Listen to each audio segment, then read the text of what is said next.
সকাল 8টা বাজে, লেগে পড়েছে কাজে। এটা ওর ডেলি কাজ, বিছানাটা ঠিক করা। ঘুম থেকে উঠে সব কম্বল টম্বল ভাঁজ করে নিয়ে সমস্ত বালিশ ফেলে টেলে কি করছে, আসলে খাটটাকে ঠিক করবে।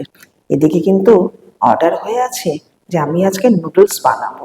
ওকে, তো এদিকে বিনস, গাজর, ক্যাপসিকাম, পেঁয়াজ, লঙ্কা কুচি সমস্ত কেটে আমি রেডি করে রেখে দিয়েছি একসাথে করে।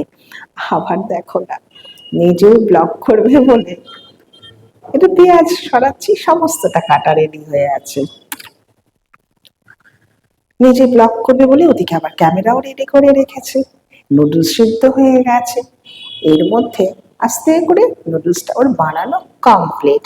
তাই জন্য ওর নিজের স্ট্যান্ড সমস্ত গুছিয়ে নিচ্ছে একদম পরিপাটি করে। ভীষণ গোছানো মেয়ে, কাজ করে সঙ্গে সঙ্গে দেখো এদিকে বিছানাও পুরো রেডি। এবার কি করবে জানো, দেখবে, দেখো এটাকে না আমি ওকে খেপাই, পড়াশোনা করছে বলে। সকাল থেকেই ও সব বন্ধুদের সঙ্গে চ্যাটিং।